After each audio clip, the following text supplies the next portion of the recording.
Good morning student, it's our second lecture regarding solid state. जैसा कि मैंने previous lecture में आपको बता रखा था, up to unit cell. Unit cell is a single smallest portion of space lattice which repeatedly arrange in 3 dimension along in a given lattice point to form a perfect solid। तो उसे हम कहते हैं यूनिट सेल। अब यहाँ पे हम सीख रहे हैं कोऑर्डिनेशन नंबर। आप जिस सॉलिड को बना रहे हैं, how many atoms are required to form a perfect solid, it's known as coordination number, the number of nearest neighbouring to each particle of a crystal. अब हम बात करते हैं क्रिस्टल। दुनिया में सबसे पहले प्रिमिटिव आया था।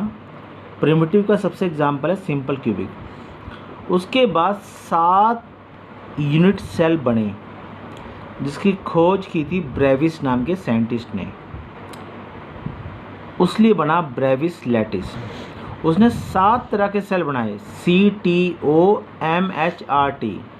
Cubic, tetragonal, orthorhombic, monoclinic, hexagonal, rhombic, triclinic. तो ये सब एग्जाम्पल हैं। इसको अब जैसे मर्जी।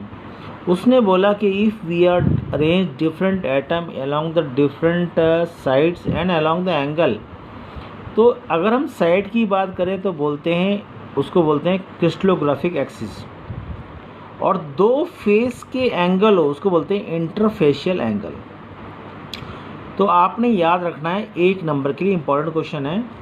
जैसे एग्जांपल मैं बता रहा हूँ, क्यूबिक की सभी साइड बराबर होती हैं और सभी एंगल 90 के बराबर होते हैं। सभी एंगल 90 के बराबर। एक एग्जांपल और, ट्राइक्लिनिक का शेप क्या होता है किसी को नहीं पता। Just we are imaging that it is looking like some that. इसमें ABC साइड कभी मिलती नहीं है और तीनों एंगल 90 के नहीं होते। It means all the angles are different. तो आपने इनके क्रिस्टलोग्राफी एक्सिस और एंगल को याद रखना है regarding 1 marks question for the board examination. आप बना सकते हैं सिंपलेस्ट तरीके से, जो भी आपको वे लगता है वैसे आपको याद करना है। It is compulsory for the board examination. Okay बेटा, next we pass on the next topic. की एग्जाम्पल दे रखा है कि नॉन प्रिमिटिव कैसे खोज हुए। तो सबसे पहले था सिंपल क्यूबिक, फिर आया बॉडी सेंटर्ड और फिर आया face centred. These are the body centred, face centred are the non primitive unit cell. क्योंकि प्रिमिटिव मतलब पुराना, पहले खोज इसकी सिंपल क्यूबिक की हुई थी जिसमें 8 कोने थे और एक एटम से वो सारे कवर हो जाते थे, जिनकी परसेंटेज ऑक्यूपाइड कैपेसिटी 52% होती थी। और कोऑर्डिनेशन नंबर क्या था, 6 एटम। एग्जाम्पल दे रखा है, sometimes it comes in the form example. Body centred मतलब 8 तो कॉर्नर में प्रिमिटिव के हिसाब से और एक बॉडी के सेंटर्ड में है। इसके लिए टोटल 2 एटम चाहिए होते हैं। 2 एटम से जितना भी अरेंजमेंट कर सकते हैं, तो उससे 68% स्पेस को हम ऑक्यूपाई करते थे। Example is that CsCl etcetera. Face centred यानी कि कॉर्नर के अलावा हम फेस में भी अरेंज कर सकते हैं, यानी 8 कॉर्नर्स में कर दिया और 6 फेस में कर दिया, तो 8 6 14। But this arrangement required only 4 atoms. 4 spherical atoms are required to give this arrangement. It occupies 74% space. अगर तुमसे कोई teacher somebody going to ask a question कि which is the best, तो मैं बोलूँगा the maximum space occupied by the atom 74% is the best as compared to 52%। क्योंकि 52% में 48% unoccupied space है। और जब आप लगा लो बेटे, इमेजिन करो if you want to pack in some glass in a box and the space is left vacant, they will get collide and get breaks. वो चीज़ दे रखा है. अब यहाँ पे हम बात करते हैं क्लोज पैकिंग की, कि पैकिंग कैसे करते हैं. बेटा मैं सिंपल बोलना चाहता हूँ कि थियोरेटिकल मैटर है. The packing can be done in 3 different ways: 1 dimensional, 2 dimensional and 3 dimensional. Here I have given the example close packing or spare. आप इसके थ्रू समझिएगा कि कैसे ये जो नीचे दिख रही है डार्क बॉल्स दिख रही हैं, ये फर्स्ट लेयर है, और जो डॉटेड दिख रही हैं वो है कि सेकेंड लेयर. आप कह सकते हो first layer is arrange in a regular pattern and second layer is just lying above the void, जहाँ पे स्पेस है वहाँ पे है. तो इसे हम बोलते हैं tetrahedral voids. We are discussing about a void of space which left unoccupied. ये मान लो पहली बॉल A थी, डॉट वाली बॉल B थी, फिर से कौन सी बॉल आएगी A बॉल, फिर से कौन सी B बॉल.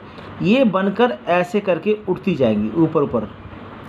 एक 3 डायमेंशनल स्ट्रक्चर क्या बनेगा, 3 डायमेंशनल स्ट्रक्चर. ये फर्स्ट बॉल है नीचे है, ये सेकंड बॉल है उसके ऊपर है, थर्ड बॉल फिर चौथी ऐसे ऊपर जाएगी. It is a 3 dimensional structure in which we have to manage on imagine yourself only.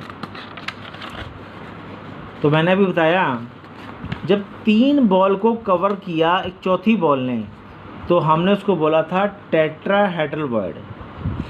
ऐसी 3 नीचे सीधी पड़ी हों और 3 ऊपर उल्टी पड़ी हों, the total number of 6 atom create a void is called as octahedral void.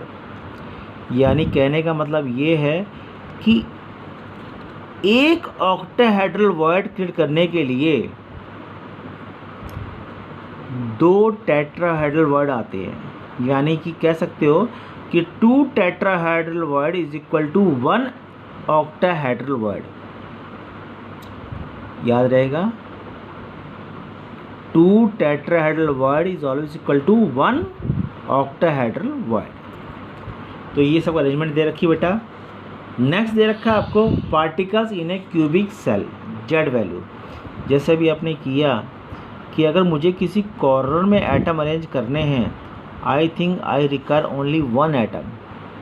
अगर मुझे bodies BCC bodies centred cubic cell करना है तो मुझे 2 एटम चाहिए, और मुझे FCC करना है तो मुझे चाहिए 4 एटम. तो यहाँ पे दे रखा है कि सिंपल क्यूबिक में 8 कोने होते हैं, तो 8/8 1 आ गया. बॉडी में 8 तो कोने हो गए और एक बॉडी के सेंटर यानी डब्बे के अंदर 2 हो गए. फेस सेंटर्ड 8 कोने 8 एटम, 6/2 4 पार्टिकल. तो बेटा ये आपको न्यूमेरिकल पार्ट ऑफ व्यू से याद रखना है कि कितनी वैल्यू आ रही है, क्या आ रही है, और आपको नंबर रखना है जेड की value. So I think it is enough for you, और I think you will get understand. Go through the topic and the video if you like. अगर आपको लगता है कि हाँ it is a benefit for you, then I will thank for to all. Stay at home, remain safe and take care. Thank you. Have a nice day.